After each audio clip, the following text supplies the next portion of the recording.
샬롬, 하나님과 동행하는 새벽기도회 달라스 임마누엘 교회 권성철 목사입니다. 오늘도 하나님과 동행하며 풍성함을 누리시는 저와 여러분이 되시길 주님의 이름으로 축복합니다. 오늘 말씀은 예레미야 25장 1절에서 38절까지의 말씀입니다. 유다의 왕 요시아의 아들 여호야김 넷째 해 곧 바벨론 왕 느부갓네살 원년에 유다의 모든 백성에 관한 말씀이 예레미야에게 임하니라. 선지자 예레미야가 유다의 모든 백성과 예루살렘의 모든 주민에게 말하여 이르되, 유다의 왕 아몬의 아들 요시아 왕 13째 해부터 오늘까지 23년 동안 여호와의 말씀이 내게 임하기로 내가 너희에게 꾸준히 일렀으나 너희가 순종하지 아니하였느니라. 그러므로 여호와께서 그의 모든 종 선지자를 너희에게 끊임없이 보내셨으나 너희가 순종하지 아니하였으며 귀를 기울여 듣지도 아니하였도다. 그가 이르시기를 너희는 각자의 악한 길과 악행을 버리고 돌아오라. 그리하면 나 여호와가 너희와 너희 조상들에게 영원부터 영원까지 준 그 땅에 살리라. 너희는 다른 신을 따라다니며 섬기거나 경배하지 말며 너희 손으로 만든 것으로서 나의 노여움을 일으키지 말라. 그리하면 내가 너희를 해하지 아니하리라 하였으나 너희가 내 말을 순종하지 아니하고 너희 손으로 만든 것으로서 나의 노여움을 일으켜 스스로 해하였느니라. 여호와의 말씀이니라. 그러므로 만군의 여호와께서 이와 같이 말씀하시니라. 너희가 내 말을 듣지 아니하였느니라. 보라, 내가 북쪽 모든 종족과 내 종 바벨론의 왕 느부갓네살을 불러다가 이 땅과 그 주민과 사방 모든 나라를 쳐서 진멸하여 그들을 놀램과 비웃음거리가 되게 하며 땅으로 영원한 폐허가 되게 할 것이라. 여호와의 말씀이니라. 내가 그들 중에서 기뻐하는 소리와 즐거워하는 소리와 신랑의 소리와 신부의 소리와 맷돌 소리와 등불빛이 끊어지게 하리니 이 모든 땅이 폐허가 되어 놀랄 일이 될 것이며 이 민족들은 70년 동안 바벨론의 왕을 섬기리라. 여호와의 말씀이니라. 70년이 끝나면 내가 바벨론의 왕 그의 나라와 갈대아인 땅을 그 죄악으로 말미암아 벌하여 영원히 폐허가 되게 하되 내가 그 땅을 향하여 선언한 바 곧 예레미야가 모든 민족을 향하여 예언하고 이 책을 기록한 나의 모든 말을 그 땅에 임하게 하리라. 그리하여 여러 민족과 큰 왕들이 그들로 자기들을 섬기게 할 것이나 나는 그들의 행위와 그들의 손이 행한 대로 갚으리라. 이스라엘의 하나님 여호와께서 이같이 내게 이르시되 너는 내 손에서 이 진노의 술잔을 받아가지고 내가 너를 보내는 바 그 모든 나라로 하여금 마시게 하라. 그들이 마시고 비틀거리며 미친 듯이 행동하리니 이는 내가 그들 중에 칼을 보냈기 때문이니라 하시기로. 내가 여호와의 손에서 그 잔을 받아서 여호와께서 나를 보내신 바 그 모든 나라로 마시게 하되 예루살렘과 유다 성읍들과 그 왕들과 그 고관들로 마시게 하였더니 그들이 멸망과 놀램과 비웃음과 저주를 당함이 오늘과 같으니라. 또 애굽의 왕 바로와 그의 신하들과 그의 고관들과 그의 모든 백성과 모든 섞여 사는 민족들과 우스 땅의 모든 왕과 블레셋 사람의 땅 모든 왕과 아스글론과 가사와 에그론과 아스돗의 나머지 사람들과 에돔과 모압과 암몬 자손과 두로의 모든 왕과 시돈의 모든 왕과 바다 건너쪽 섬의 왕들과 드단과 데마와 부스와 살적을 깎은 모든 자와 아라비아의 모든 왕과 광야에서 섞여 사는 민족들의 모든 왕과 시므리의 모든 왕과 엘람의 모든 왕과 메대의 모든 왕과 북쪽 원근의 모든 왕과 지면에 있는 세상의 모든 나라로 마시게 하니라. 세삭 왕은 그 후에 마시리라. 너는 그들에게 이르기를 만군의 여호와 이스라엘의 하나님의 말씀에 너희는 내가 너희 가운데 보내는 칼 앞에서 마시며 취하여 토하고 엎드러져 다시는 일어나지 말아라 하셨느니라. 그들이 만일 내 손에서 잔을 받아 마시기를 거절하거든 너는 그들에게 이르기를 만군의 여호와께서 말씀하시기를 너희가 반드시 마셔야 하리라. 보라, 내가 내 이름으로 일컬음을 받는 성에서부터 재앙 내리기를 시작하였은즉 너희가 어찌 능히 형벌을 면할 수 있느냐. 면하지 못하리니 이는 내가 칼을 불러 세상의 모든 주민을 칠 것임이라 하셨다 하라. 만군의 여호와의 말씀이니라. 그러므로 너는 그들에게 이 모든 말로 예언하여 이르기를 여호와께서 높은 데서 포효하시고 그의 거룩한 처소에서 소리를 내시며 그의 초장을 향하여 크게 부르시고 세상 모든 주민에 대하여 포도 밟는 자같이 흥겹게 노래하시리라. 요란한 소리가 땅끝까지 이름은 여호와께서 뭇 민족과 다투시며 모든 육체를 심판하시며 악인을 칼에 내어 주셨음이라. 여호와의 말씀이니라. 만군의 여호와께서 이와 같이 말씀하시니라.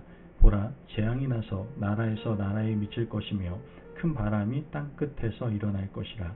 그날에 여호와에게 죽임을 당한 자가 땅 이 끝에서 땅 저 끝에 미칠 것이나 그들을 위하여 애곡하는 자도 없고 시신을 거두어 주는 자도 없고 매장하여 주는 자도 없으리니 그들은 지면에서 분토가 되리로다. 너희 목자들아 외쳐 애곡하라. 너희 양떼의 인도자들아 잿더미에서 뒹굴라. 이는 너희가 도살 당할 날과 흩음을 당할 기한이 찼음인즉 너희가 귀한 그릇이 떨어짐같이 될 것이라. 목자들은 도망할 수 없겠고 양떼의 인도자들은 도주할 수 없으리로다. 목자들이 부르짖는 소리와 양떼의 인도자들이 애곡하는 소리여 여호와가 그들의 초장을 황폐하게 함이로다. 평화로운 목장들이 여호와의 진노하시는 열기 앞에서 적막하게 되리라. 그가 젊은 사자같이 그 굴에서 나오셨으니 그 호통치시는 분의 분노와 그의 극렬한 진노로 말미암아 그들의 땅이 폐허가 되리로다 하시니라. 아멘. 하나님의 말씀입니다.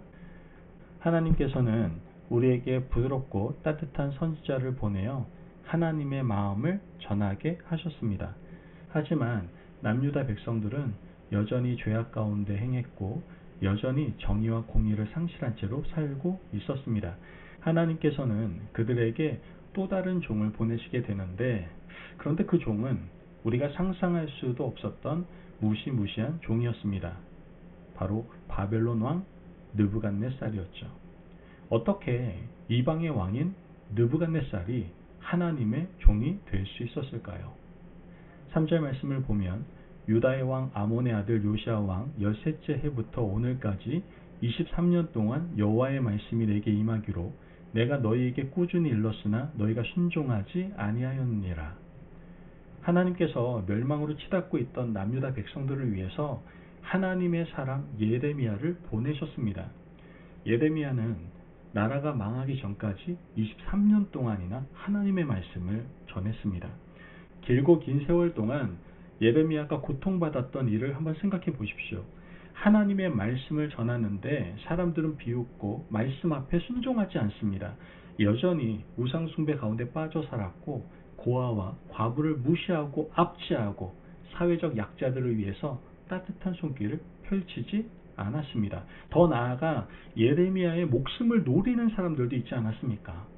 예레미야의 고향 아나도 사람들조차 이 예레미야를 암살하려는 음모에 가담했습니다. 제사장 바수울은 예레미야를 잡아 성전 2층에 가두고 목에 나무고랑을 씌워버렸죠. 가진 모욕과 수치를 안겨준 겁니다. 이런 상황에서 예레미야는 23년 동안이나 여전히 하나님의 말씀을 전하고 그 자리를 지키고 있었던 겁니다. 이제 하나님의 진노와 분노가 임계점에 도달했습니다. 좋은 말로에서는 백성들이 하나님의 말씀을 듣지 않는다고 여기셨던 것이죠. 하나님은 부드럽고 인내하는 종이 아닌 무섭고 강력한 다른 종을 세워서 보내겠다라고 결단하시게 됩니다. 9절 말씀을 보면 보라, 내가 북쪽 모든 종족과 내 종 바벨론의 왕 느부갓네살을 불러다가 이 땅과 주민과 사방 모든 나라를 쳐서 진멸하여 그들을 놀램과 비웃음거리가 되게 하며 땅으로 영원한 폐허가 되게 할 것이라. 여호와의 말씀이니라. 충격적인 말씀입니다. 아니 어떻게 바벨론의 왕 느부갓네살이 하나님의 종이 될 수 있다는 말입니까? 적어도 하나님의 종이라고 하면 하나님의 마음을 듣고 말씀대로 행하는 인자가 많은 분이라고 생각했는데 이렇게 무시무시한 왕이 어떻게 하나님의 종이 될 수가 있는 겁니까? 그는 하나님의 성을 파괴하고 불을 질렀습니다. 시드기야 왕의 두 눈을 뽑아버렸죠. 그 앞에서 두 아들을 죽이기까지 했습니다.